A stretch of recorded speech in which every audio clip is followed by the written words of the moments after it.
नमस्कार दोस्तों, स्वागत है यूट्यूब चैनल गोकुल स्टडी में। मैं आपके साथ गौरव। और कैसे हैं आप सब? एकदम बढ़िया होंगे।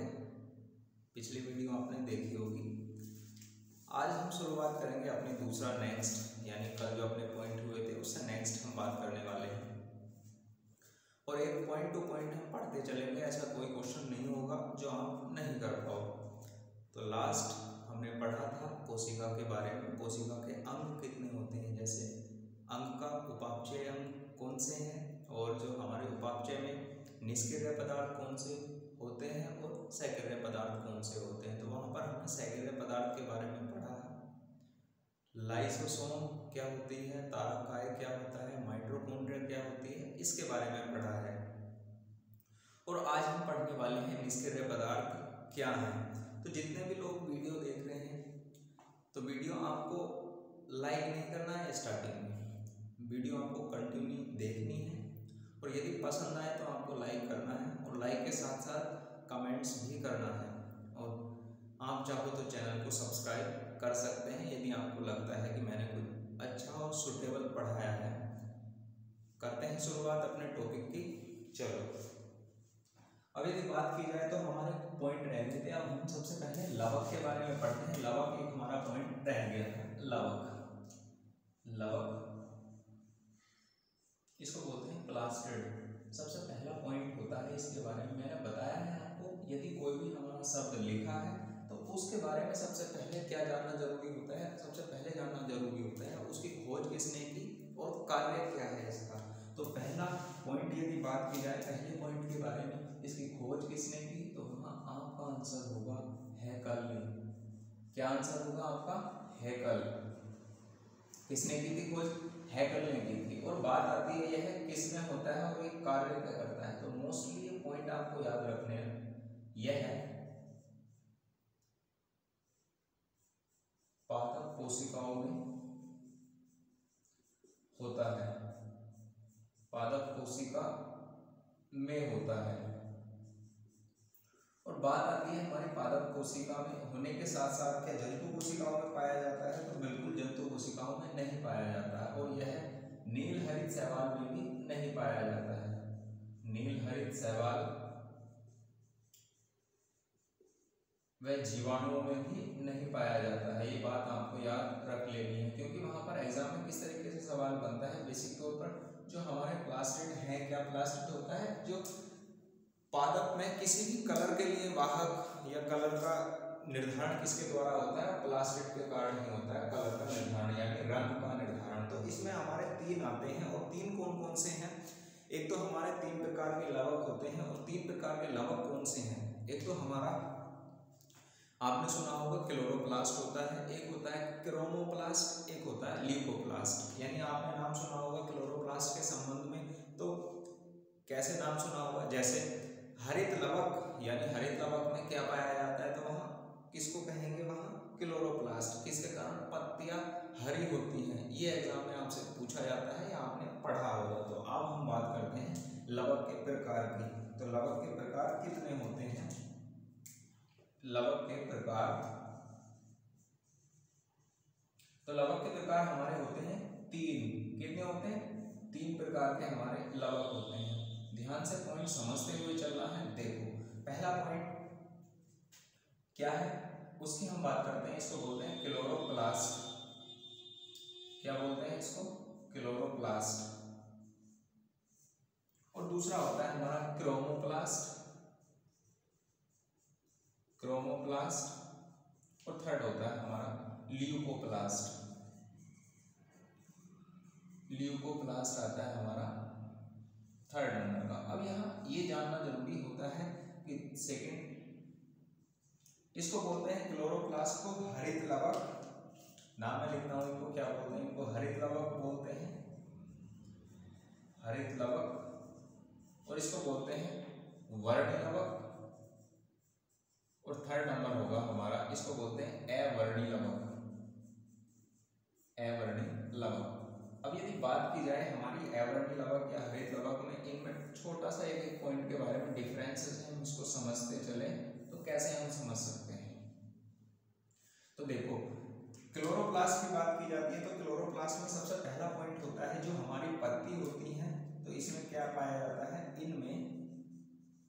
पत्तियों के संबंध में क्या है, इनमें पर्णहरित पाया जाता है, पर्णहरित पाया जाता है, जिसके कारण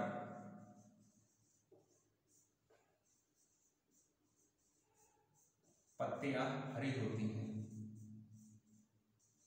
ध्यान से समझते हुए चलना है ये वाले पॉइंट आपको। पत्तियां हरी होती हैं किसके कारण, क्लोरोप्लास्ट के हरित लवक के कारण, और जिसमें पर्णहरित पाया जाता है। और इसमें क्या होगा, हमारा वर्णी, जिसमें इसके कारण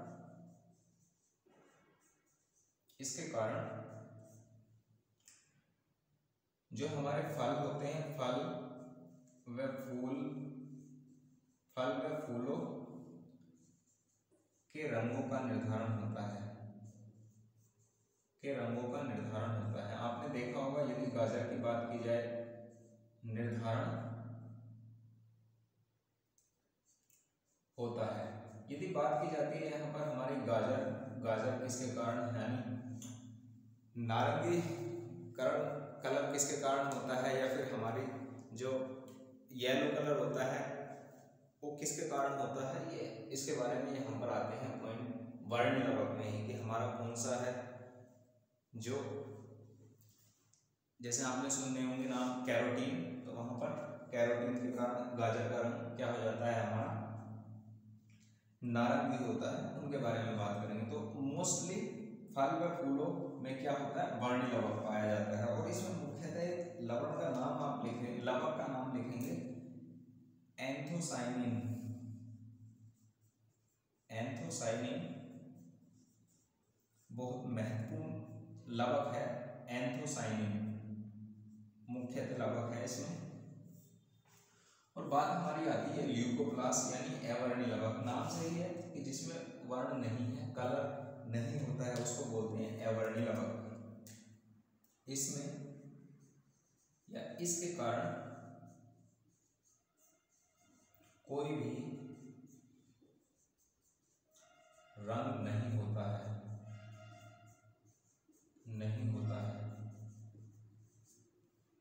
तो ये कैसे होते हैं, कलर। और पाए किस में जाते हैं, यह है जो भूमिगत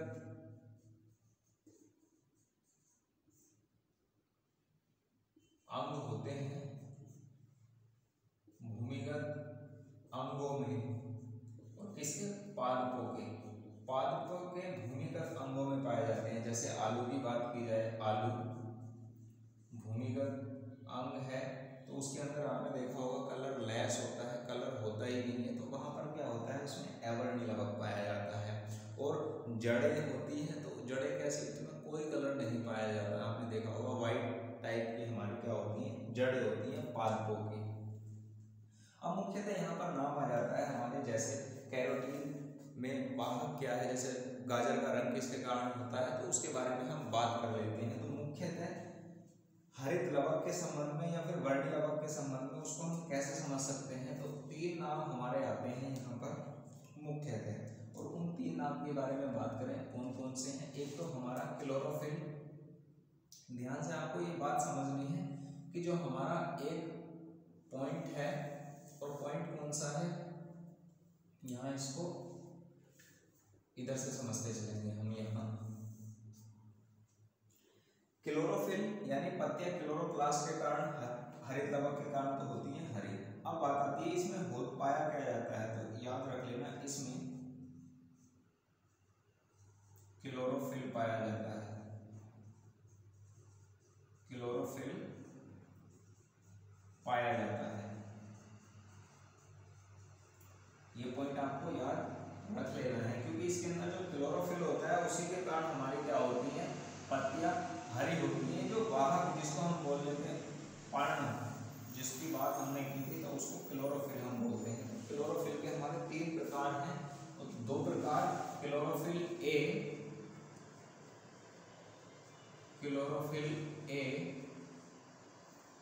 और दूसरा हमारा ये किसके वाहक के कारण होता है, यानी इसका वाहक क्या है, इसके कारण होता है नीला रंग। और दूसरा होता है क्लोरोफिल बी, और इसके कारण ये क्या होता है, हरा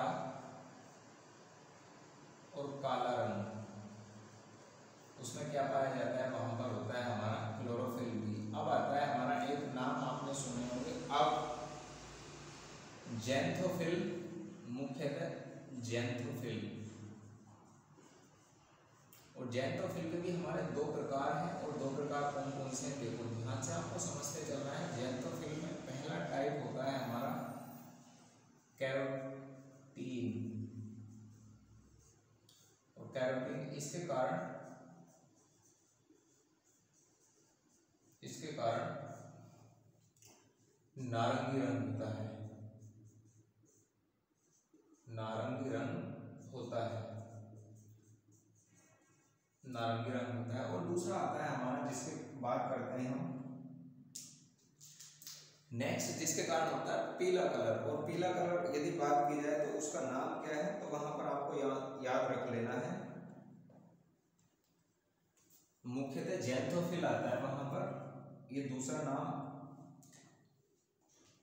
ये थोड़ा सा यहाँ नाम चेंज हो गए हैं, उनको आप ध्यान से समझेंगे। देखो ये हमारे एक तो प्रकार हमारा ये था ही, और एक ये प्रकार है,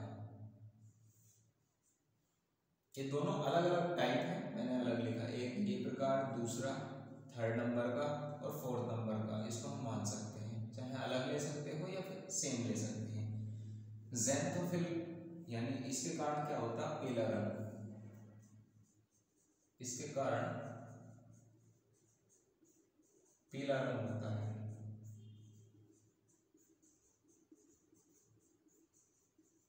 थोड़ा सा गलती हो गई थी, उसको हम सही समझ लेंगे, ठीक है। ज़ैंथोफिल के कारण पीला कलर होता है, और जो हमारी कैरोटीन होती है इसके कारण क्या होता है नारंगी रंग। ये मुख्यतः हमारे वर्णक होते हैं जो एग्जाम में पूछा जाता है, किसके कारण पत्ती हरी होती है। और ये बात आप याद रख लेना, एक तत्व भी पूछ लेता है कि हरी पत्तियों में कौन सा तत्व पाया जाता है, तो उस तत्व का नाम यहाँ पर लिखेंगे। पत्तियों में मैग्नीशियम पाया जाता है, मैग्नीशियम पाया जाता है, ये बात ध्यान रख लेना। और इसका सिंबल है Mg। परमाणु क्रमांक 12 होता है, जिसको हम बोलते हैं एटॉमिक नंबर, उसकी हम केमिस्ट्री पढ़ेंगे तब हम बात कर लेंगे। अब एक नाम हमारा इसके संबंध में जो हमारे एक राइबोसोम और आ जाता है। देखो राइबोसोम को मैंने पहले भी आपको समझाया है, और राइबोसोम को किस तरीके से समझाया है ध्यान से आप समझना इस बात को। पिछले जो वीडियो हुई है उसमें भी मैंने बताया है राइबोसोम। यदि राइबोसोम की बात की जाती है तो अब आपने नाम सुना होगा राइबोसोम के संबंध में, जो अंतः प्रद्रव्य जालिका थी हमारी, अंतः द्रव्य जालिका, तो वहां पर राइबोसोम एक नाम आया था कि जिसकी सतह पर राइबोसोम उपस्थित होते हैं तो उसको बोलते हैं खुरदरी अंतः द्रव्य जालिका, और जिसकी सतह पर राइबोसोम नहीं होते हैं उसको बोलते हैं हम चिकनी अंतः द्रव्य जालिका। तो मुख्यतः काम क्या होता है प्रोटीन का संश्लेषण करना, राइबोसोम का कार्य पिछली वीडियो में आप देख सकते हैं उसको।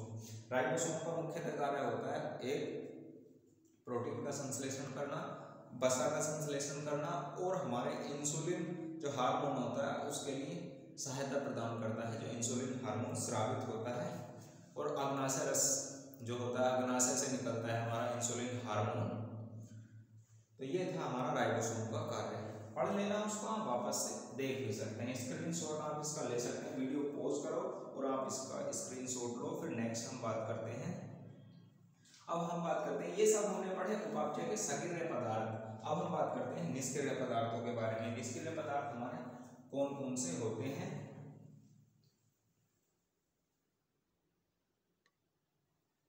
चलो जो अब हम बात करते हैं जो हमारे निष्क्रिय पदार्थ कौन कौन से थे। अभी हमने सक्रिय पदार्थों की बात की थी, निष्क्रिय पदार्थ। और निष्क्रिय पदार्थ में हमारे क्या क्या शामिल होते हैं, सबसे पहले आपको समझते हुए चलना है। देखो कल का जो स्ट्रक्चर था जो मैंने स्टार्टिंग में आपको बताया था, आते हुए नेक्स्ट बना के रखा हुआ था बोर्ड पर, तो वहां पर आपने नाम देखे होंगे। एक तो संचित पदार्थ, संचित पदार्थ,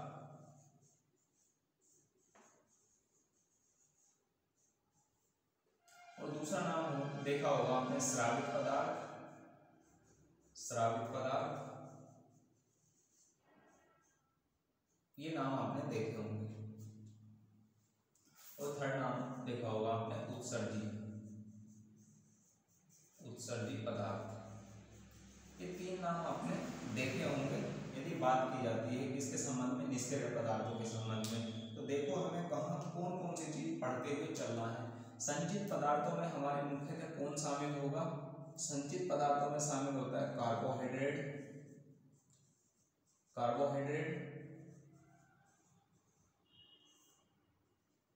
और दूसरा यहाँ पर होती है वसा, और थर्ड नंबर होता है प्रोटीन। या प्रोटीन के साथ हम नाइट्रोजनी पदार्थ भी हम यहाँ पर लिख सकते हैं, नाइट्रोजनी पदार्थ। अब ये बात की जाती है यहाँ पर, देखो ध्यान से आपको समझ लेना है। कार्बोहाइड्रेट के बारे में हम जब पोषण वाला चैप्टर पढ़ेंगे उसमें कंप्लीट पढ़ेंगे कार्बोहाइड्रेट के प्रकार कितने हैं, होती क्या है कार्बोहाइड्रेट, शर्करा किसे कहते हैं, कितने प्रकार की कार्बोहाइड्रेट होती है, वहां उसकी हम बात करेंगे। पहला वसा के प्रकार, एक अणु में कितनी एनर्जी होती है, उसकी हम पोषण वाले चैप्टर में बात करेंगे।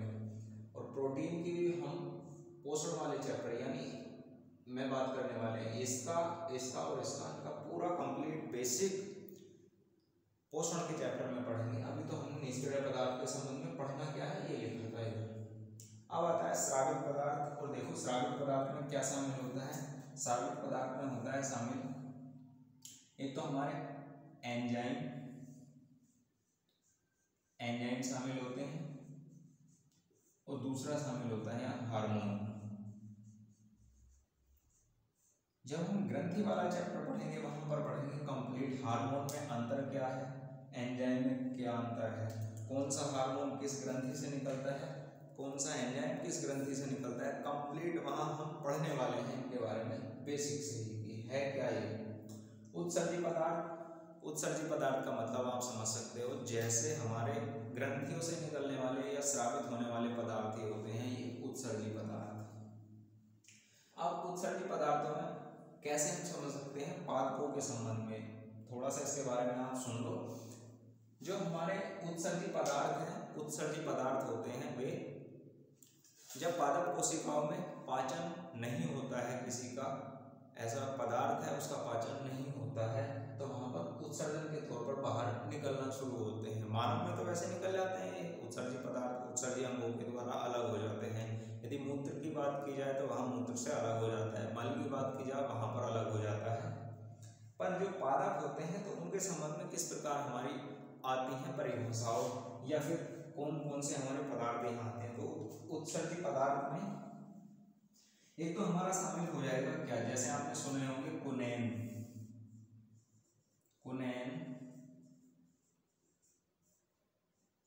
कैफीन,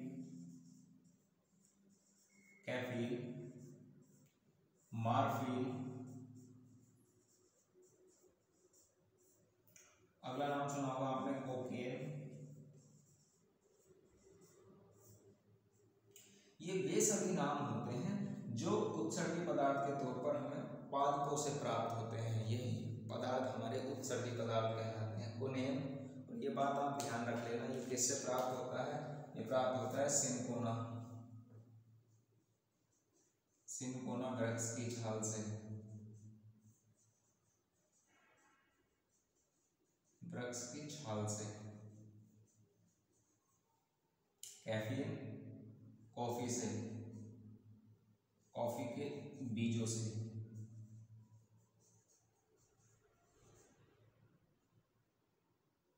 बीज से ये इस तरीके के नाम आ जाते हैं। यहाँ पर तोफ्ता आपने नाम सुना होगा, इस तरीके से नाम आता है वहाँ, उससे प्राप्त होता है। और कोकेन हमारा जो चाय होती है, चाय और यहाँ पर बेसिक तौर पर कैफीन और कोकेन इसमें पाए जाते हैं, कॉफ़ी में और चाय में पाए जाते हैं हमारी कोकेन, तो उससे प्राप्त होता है।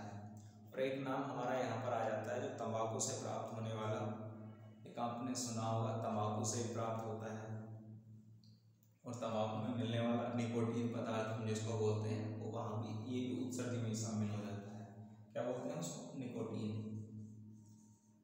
निकोटीन किससे प्राप्त होता है, तंबाकू से। तो ये ध्यान रख लेने हैं आपको, मोस्टली नाम याद रखने हैं, कुनैन, कैफीन, मॉर्फिन, कोकेन, निकोटीन उत्सर्जी पदार्थ कहलाते हैं जो पादप कोशिकाओं में पाए जाते हैं। तो ये कंप्लीट थोड़ा बेसिक था हमारा निष्क्रिय पदार्थ के संबंध में। अब हम पढ़ लेते हैं केंद्रक वाला हिस्सा था, केंद्रक के पार्ट के बारे में। केंद्रक क्या होता है, देखो इधर केंद्रक, और इसको बोलते हैं न्यूक्लियस, NuCLEUS, न्यूक्लियस। और न्यूक्लियस के बारे में सबसे पहला पॉइंट यदि बात की जाए तो केंद्रक के बारे में हमने बात की थी कोशिका के संबंध में। यदि जिसमें ऐसी कोशिका जिसमें केंद्रक उपस्थित होता है तो उसको बोलते हैं यूकैरियोटिक कोशिका। ध्यान से आपको समझना है, जिसमें केंद्रक प्रेजेंट होता है उसको बोलते हैं यूकैरियोटिक कोशिका, और जिसमें केंद्रक अनुपस्थित होता है उसको बोलते हैं प्रोकैरियोटिक कोशिका। तो अब यहाँ हम जानते हैं इसकी खोज के संबंध में। इसकी खोज किसने की थी, तो वहां पर नाम को आपको याद रख लेना है। इसकी खोज 1831 में रॉबर्ट ब्राउन ने की थी। ध्यान से आपको देखो ये चीज नाम रॉबर्ट ब्राउन ने की थी और सबसे पहले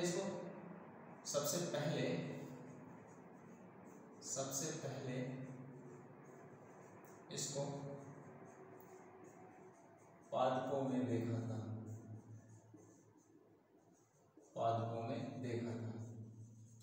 एग्जाम में पूछता है केंद्रक की खोज किसने की थी, तो आंसर हो जाएगा आपका रॉबर्ट ब्राउन ने की थी। और सबसे पहले देखा किसमें था, तो आपका आंसर होगा सबसे पहले इसको पादपों में देखा गया था। ठीक है। और नेक्स्ट आता है इसके प्रकार कितने होते हैं। केंद्रक के 4 प्रकार होते हैं। केंद्रक के 4 भाग होते हैं। इसके 4 भाग होते हैं।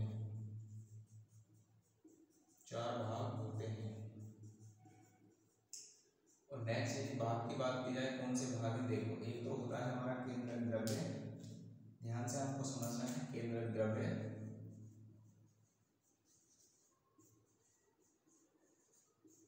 और दूसरा होता है हमारा केंद्रिका। देखो ये 4 जो भाग हैं हमारे, केंद्रक द्रव्य है, और एक हमारा होता है केंद्रिका, और दूसरा यानी नेक्स्ट हमारा आता है जो बात की जाती है वहाँ किसके संबंध में, केंद्रक के संबंध में। तो केंद्रक के संबंध में अगला जो पार्ट होता है अपना होता है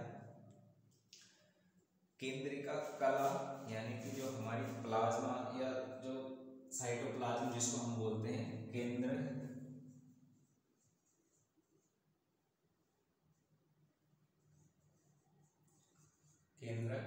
जालिका, जो एकदम राइट नाम है इसका, केंद्रक जालिका। और एक होता है हमारा क्रोमेटिन धागे। ये मुख्यतः इसी के भाग होते हैं जो केंद्रक के भाग हैं। अब इनका नाम आपको क्या इनके बारे में पॉइंट याद रखना है। सबसे पहले केंद्रक जालिका किसकी बनी होती है, यह है लाइपोप्रोटीन की बनी होती है। ध्यान से, और पॉइंट बहुत मोस्ट है ये है लाइपोप्रोटीन की बनी होती है। और यदि बात की जाए हमारी क्रोमेटिन धागे, ये क्रोमेटिन धागे हैं केंद्रक में। जब ये अलग स्वतंत्र रूप में पाए जाते हैं तो इनको क्रोमेटिन धागे नाम देते हैं। अलग एक सिंगल स्वतंत्र रूप में पाए जाते हैं, और यही क्रोमेटिन धागे एक ग्रुप में यानी समूह में बनना शुरू हो जाते हैं। तो ये किस में परिवर्तित होना शुरू हो जाते हैं, ये गुणसूत्र में बदलना शुरू हो जाते हैं। स्वतंत्र रूप से यह है केंद्रक में होते हैं,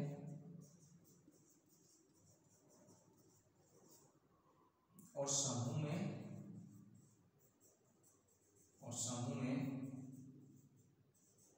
हो जाने पर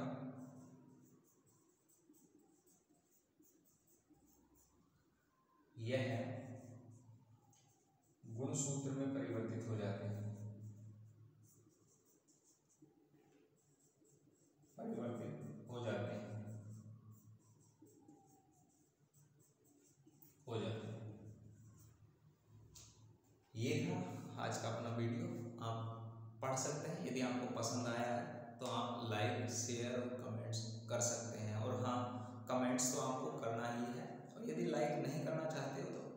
मत करना आप लोग। वीडियो कैसी लगी आप बता देना।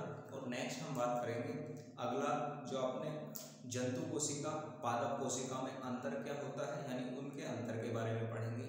और फिर पढ़ेंगे हम एक बेसिक टाइप का प्रोकैरियोटिक कोशिका और यूकैरियोटिक कोशिका में अंतर होता क्या है।